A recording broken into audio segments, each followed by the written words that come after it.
Group C features Poland, Argentina, Mexico, Saudi Arabia. Poland. See, now this is crazy. You're telling me Poland is ranked worse than Iran, Wales, and USA. That sounds crazy to me. In any case, Poland, FIFA ranking 26. Their World Cup achievements were third place in 74 and 82. Poland had a decent qualification campaign, winning 6 games and drawing twice in their 10 qualification matches. However, that was the only good enough for second place in their group behind England, who they lost 2-1 to at Wembley and drew 1-1 in Warsaw thanks to a stoppage time equalizer from Damian Szymanski. The runners-up finishing Group I secured a playoff place, and because of Russia's invasion of Ukraine, Russia were thrown out of the World Cup qualifying, which meant Poland received a bye through the semifinals. It set up a clash with Sweden for a place in Qatar, and Poland ran out 2-0 victors in Chorzo thanks to goals from Lewandowski and Piotr Zelinski. Man, I'm very unfamiliar with the Poland team midfield. Just I know only Zelinski, and this guy scored the game winner. This Poland team, man. This Poland team. Okay, dude, they're not beating Mexico. I'll be real. They're not going to beat Mexico. That'll transition us into Mexico then. Let's just go right to Mexico from there. I don't think they're going to beat Mexico personally. I think Mexico is all out. They are all out here for this World Cup. Like, look at this. I'm not saying they're actually ranked 13th this year. I know they're bad. I know that they've been losing to the USA, so it's been pretty struggle bus for them. Like, I totally get there was a period of time where they were awful, but I feel like players are coming back, kind of regaining some form a little bit with Lozano and whatnot. For a footballing mad nation with the 9th largest in the world by population, Mexico's World Cup history has never taken off in the way that they would have dreamed. The reward for reaching 16 of 21 final tournaments ahead of Qatar, as many as England, has been a measly pair of quarterfinal appearances, and both when the tournament was held on home soil. Easily Ochoa in net. I'd be stunned if there's not if Ochoa. I don't care how bad Ochoa's been this year. If Ochoa's in the squad, he's gonna be the starter, I'd imagine. Montes, Vasquez, Sanchez. So I think Jorge Sanchez definitely starting. I think Jesus Gallardo, Hector Moreno. So these three, I think for sure. And then what? Montes then too. In the midfield though, they got the Ajax lad Edson Alvarez, who I do like. They got Hector Herrera, Guardado. This guy's a pain in the ass for the U.S. Yeah, their midfield is pretty decent. I gotta say though, man, I thought there were some more cookers here. I don't know. I only really know Edson Alvarez, Gutierrez, and Herrera. And then as for forwards, they're bringing what? 1, 2, 3, 4, 5, 6, 7 forwards they're bringing. What the hell? I don't know. Personally, I think Mexico's going to go through. I think Mexico's going to go through in this group. I think it's hard for me to believe that it's not going to be Mexico and Argentina. I get Poland could make it happen. I really do. But I don't know. Poland seems too reliant on Lewandowski to do everything for them. And if he doesn't, it seems like it's a tough send for them. But Mexico, they play well as a squad. Saudi Arabia now, that's a team. That is a interesting team. So Saudi Arabia ranked 51st here. Their only achievement was a round of 16 in 1994. Oh, my birth year. So it's been 28 years since Saudi Arabia has done anything, it seems like, in the World Cup. Saudi Arabia sealed their spot in the Qatar by qualifying from an Asian qualifying group, which featured Japan, Australia, Oman, China, and Vietnam. They finished top of their group and picked up some notable results, beating Japan and Australia 1-0 at home, while they also drew Sydney against the Socceroos. That's kind of crazy. Saudi Arabia drew Australia in Sydney. Not a bad result at all. Not a lot here to talk about in terms of Saudi Arabia. I won't sit here and pretend like I know all these players. They all stay in Saudi Arabia, I think, right? Who have they played recently? Because they've been on a World Cup tour, basically. Like, who they play here? Like, who are these guys? So they all play for Al Hilal, Al Nasser, Al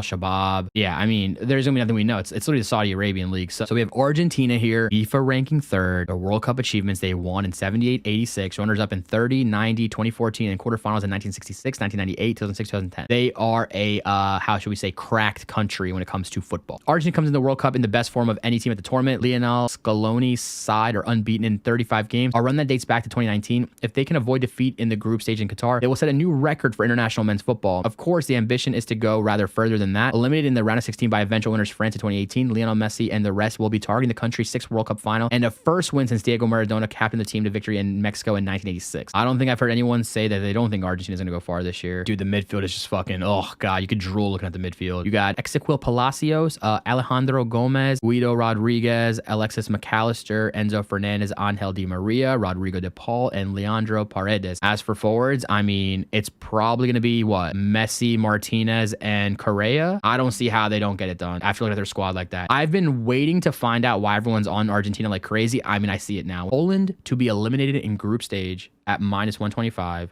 is going to be the group C. So nation France, FIFA ranking 4th. The World Cup achievements have been 1998 winners, 2018 winners, runners up in 2006, 3rd place 58, 86, 4th place 82, quarterfinals 38, 14. I mean, they're pretty fucking good. So the reigning world champions arrive in Qatar in poor form, having finished 3rd in their Nations League Group A, 1 behind Croatia and Denmark, picking up only 5 points from 6 games. That's really bad. However, Les Blues were undefeated during the World Cup qualification campaign, topping Group D with 18 points from 8 games, 6 clear of runners-up Ukraine. During qualification, Didier Deschamps relied on his formidable trio of Ballon d'Or winners Karim Benzema, Kylian Mbappe, and Antoine Griezmann, collectively netting 14 times. times. All right. I mean, this is probably one of the most talented squads in the entire tournament. Giroud, Mbappe, Griezmann. Dude, it feels like they're going to run this 3-4-1-2. I feel like this 3-4-1-2 makes sense, actually, to me. They don't have Mendy on the squad? No Mendy? Wow.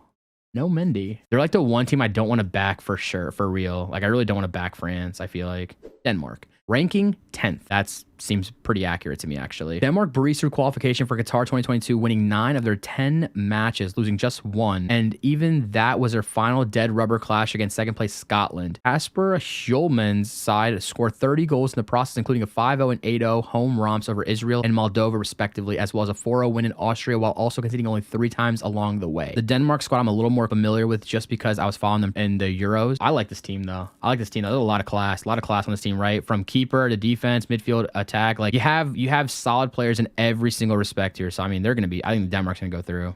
If they don't go through, it'd be for my opinion, it'd be just because lack of finishing, lack of dangerous attacking. That's all I could think of. Other than that, the midfield and defense should be so far, as well as the keeping. We have Australia here. FIFA ranking 38th. World Cup achievements round of 16 in 2006. Damn, they made the round of 16 in 06. Okay. Better late than never. Australia were one of the last teams that qualified for this year's World Cup in Qatar after they dramatically beat Peru on penalties in the continental playoff back in June. That match was won in remarkable circumstances. Moments before the penalty shootout was about to begin, the first choice goalkeeper and captain Matt Ryan was substituted for the inexperienced Andrew Redmayne. The backup goalkeeper successfully managed to put 2 Peru penalty takers off with his dancing on the line, helping his side win 5-4 in the shootout. This is Australia's sixth appearance at the men's FIFA World Cup, although they have only managed to win 2 out of their 16 matches so far in the World Tournament proper. Matt Ryan probably going to be starting. Andrew Redmayne, as we know, penalty specialist. Defenders, nope, not a single player I know here. Midfielders, I only know Aaron Mui. That's it. I don't know anybody else here. Forwards, I know Jamie McLaurin. But if we're going to come to the point with Australia, dude, what is Australia going to do to get through? Who will place last in the group, aka who is going to get a result between Tunisia and Australia when they play? That's the idea. But to make that bet, we'd have to come and look at Tunisia's team preview, the last team in Group D, and just see if we can somehow form the logical idea that they're gonna get bounced. Let's see. So nation, Tunisia, FIFA ranking 30th. World Cup achievements, group stage 78, 98, 2002, 06, 2018. Wow. Damn, I didn't realize I qualified this many times. It's not a bad amount. Tunisia finished top of group B in the second round of African qualifying, setting up a 2-legged playoff against Mali for a place at the Qatar. Jail Qadri's side secured a 1-0 victory in the first leg thanks to Moussa Sissoko's own goal, and then battled to a 0-0 draw in Tunis to seal his country's place in a second consecutive World Cup. Tunisians will be appearing in their 6th World Cup. They made their debut in the competition back in 1978 before qualifying for 3 straight tournaments in 1998, 2002, and 2006. Okay, let's see how many Tunisian players I know. Well, as I go here, I can't say I know many. I'm still looking for one that no. Wow, I actually have not a single clue about a single one of these players. Zamalek, they got a Zamalek player. They got a Ferencvaros player. It's Europe. This squad is probably not going to go through. I know it's a low bet, but like I said, I'm making all these bets somewhere else too. So Australia to place last in Group D. My max bet's $2.50 here, but we'll see what I do. I'm gonna hit that at 2.1. At 2.1 odds, we'll see, right? So those are the 4 pre-game bets or pre-World Cup bets just based on team previews, right? Just based on the team previews, team lineups, everything, even reading chat, looking up some stats, some recent form.